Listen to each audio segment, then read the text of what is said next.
guys, we're traveling by high-speed train from Lanzhou to Jiangyi.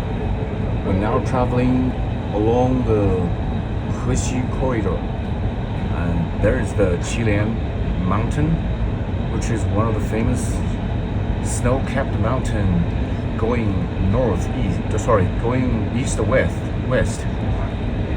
See this snow-capped mountains.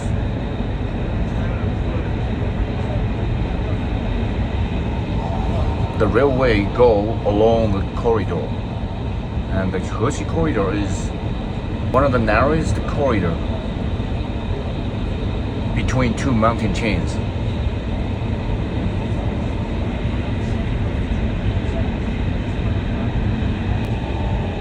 There is a grassland, but we still cannot see green color on the grassland. It's still early.